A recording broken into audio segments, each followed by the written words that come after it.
Olá, oitavo ano, tudo bem com vocês? Hoje vamos para a aula de número 45 de arte e hoje vamos falar de colagem, de como ela é empregada então no mundo das artes. Como objetivos, nós temos analisar os elementos constitutivos aí das artes visuais, na apreciação então de diferentes produções artísticas, também experimentar e analisar diferentes formas de expressão artística. A colagem, né, então, ela é uma composição feita a partir do uso, então, de diversos materiais e texturas que tem aí, né, por procedimento principal, juntar esses materiais, então, numa mesma imagem, né, fazer uma montagem, colar diferentes materiais, então, sobre determinada superfície. Ela é aplicada, às vezes a gente pensa que a colagem ela pode ser só algo escolar ou coisa de criança, mas ela é sim empregada por grandes artistas e inclusive alguns movimentos aí tem como principal característica o uso da colagem. A colagem então ela já é conhecida antes do século XX, mas considerada uma brincadeira de criança, né, como eu comentei. Mas o cubismo, ele foi o primeiro movimento aí a introduzir colagens, né, na arte, nas suas obras. Então, os cubistas, eles colavam pedaços de jornal ou de folhetos impressos, então, em suas pinturas. Pablo Picasso, por exemplo, então, como um dos precursores do cubismo, ele traz, então, numa das fases do cubismo, essa inserção de elementos, então, colagens realmente de materiais, papelão, jornais e onde ele deixa aparente. Aqui, inclusive, a gente vê o pedaço de jornal colado, né, num trabalho de 1913. Ao abrir o espaço, né, do quadro para elementos além da pintura, né, para elementos do dia a dia inseridos, então, nessas telas, nesse espaço, né, como jornais, outros papéis, texturas, inclusive madeira, né, tecido também, objetos, né, objetos pequenos ali acabam integrando essas pinturas. Então, isso faz com que se desmistifique essa fronteira, né, entre pintura e escultura. É algo meio termo, né, onde se utiliza não só a pintura, mas também não é uma escultura. Então essas colagens, elas acabam criando uma nova ramificação aí, né, para esse tipo de arte. A partir da arte moderna, a técnica, então, ela passa a ser empregada em diversos movimentos, né, artísticos. Acaba sendo inserida ali de uma forma mais popular. Então, começa lá com o cubismo, mas vem ganhando força até os dias de hoje, né? A utilização aí de materiais muito diferentes, né, com texturas diferentes, dá uma possibilidade imensa, né, para essa criação ali em 3 dimensões, como se fossem esculturas dentro de quadros. Então, como eu disse antes, não é nem pintura, não é nem escultura, é ali um relevo com materiais, então, alternativos do dia a dia inseridos nessa base.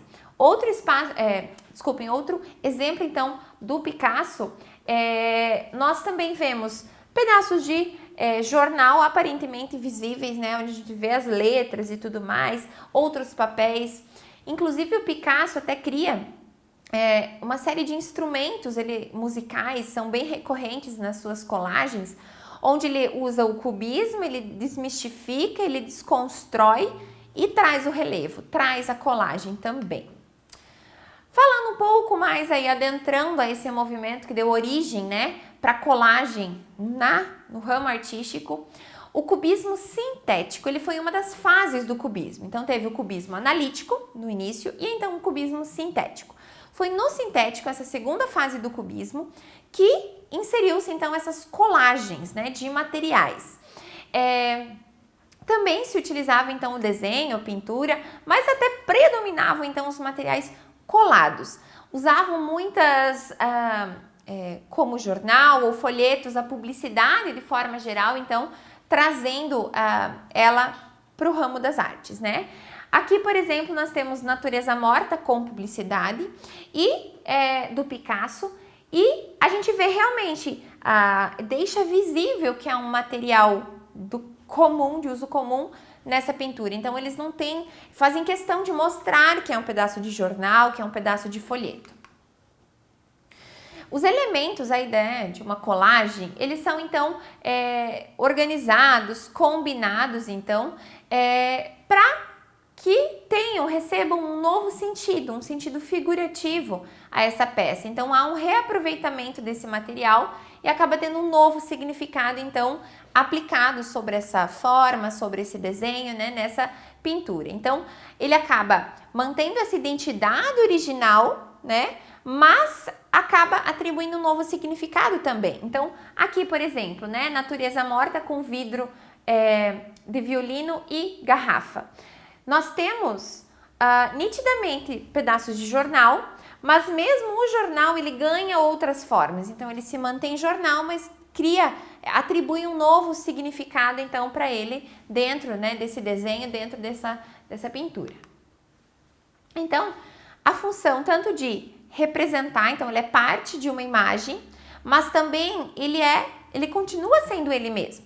Então aqui, por exemplo, garrafa, vidro, violino, do Picasso também, a garrafa aqui, ela é um jornal, mas ela foi então recortada para ser uma garrafa. Então ela continua sendo o jornal, continua sendo o elemento, mas ela faz parte então de uma nova realidade, atribui esse novo significado. Então não descaracteriza a textura, o material, né, colado, mas dá uma nova característica a ele. Aqui é o exemplo do instrumento que eu falei, né? Ele cria esse relevo bem grande, então, criando um violão, que ele faz, então, com cartolina.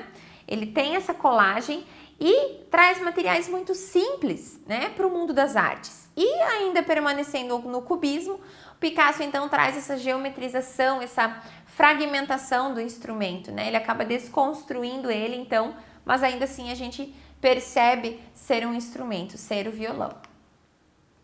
O dadaísmo, ele também aí utiliza essas colagens, tá? Ele também usa pedaços, então, de diferentes materiais, papel, tecido, outros, né, revistas, folhetos, enfim, de tudo que imaginar, e acaba sobrepondo essas imagens, então, para criar combinações, tá?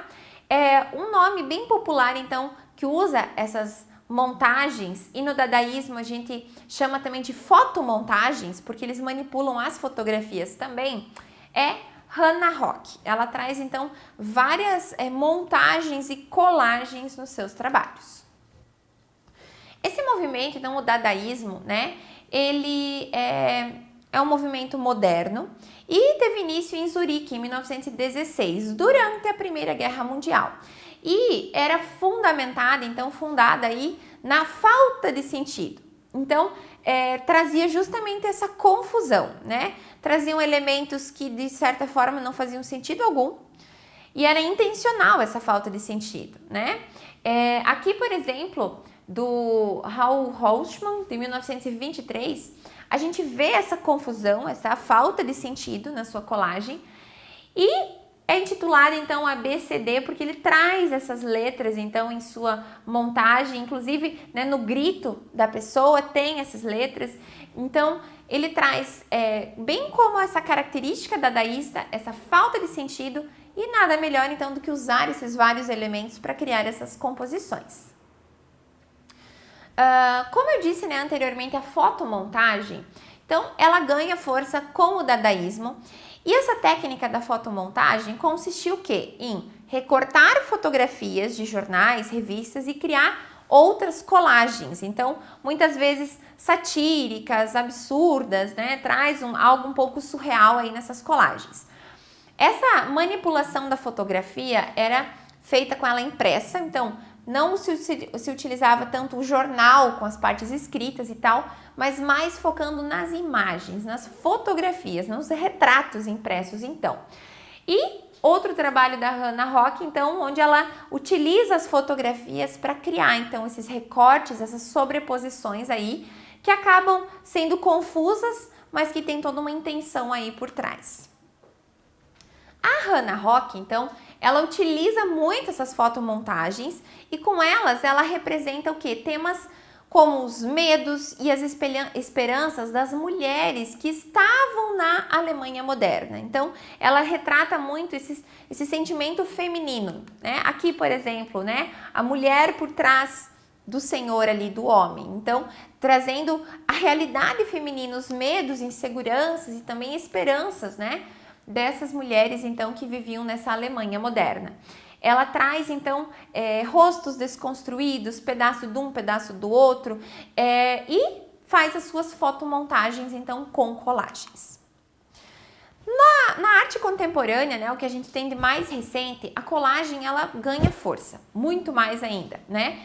Trazendo desde colagens de, por exemplo, assemblage, que usa materiais comuns, materiais tridimensionais nas suas colagens, como o trabalho, então, da Yulia Brodowskaia. Ela é uma artista russa e ela usa colagem nos seus trabalhos, então, criando retratos super realistas. Ela usa uma técnica chamada de quilling, que é, então, onde se colam tirinhas de papel colorido. Essas tirinhas, elas são coladas em pé, tá? Vertical, assim, que ela cria uma textura, um relevo. E ela usa, então, várias cores e formatos de papéis para criar esses belos retratos, né? Quero encerrar com uma fala da própria Yulia, que ela, né, comenta sobre o seu trabalho, que é muito bacana ver como ela associa essa colagem, essa maneira diferente de produzir os seus quadros, né? Que a gente não pode chamar de pinturas, né? Mas são colagens, então, realizadas nessas superfícies. E ela diz o seguinte: costumava dizer que estava desenhando com papel, mas acredito com a técnica encontrei uma maneira de pintar com papel. Misturo misturo tiras, né, tirinhas de papel colorido, como gostaria de misturar tintas em uma paleta. Então, é realmente essa sensação que a gente tem quando observa os trabalhos dela. Então, ela traz essa união de papéis, de cores diferentes, como se ela misturasse, né, numa paleta de pinturas, várias cores para criar, então, essas texturas e esses tons diferentes. Um trabalho fantástico e ela traz uma realidade, uma profundidade tão grande somente colando, então, papéis coloridos sobre uma superfície. Muito bem, assim, encerro a aula de hoje para ver como a colagem não é só uma brincadeira de criança, né? Ela está, sim, inserida no mundo da arte e, inclusive, mais do que às vezes a gente imagina. Um abraço e até a próxima!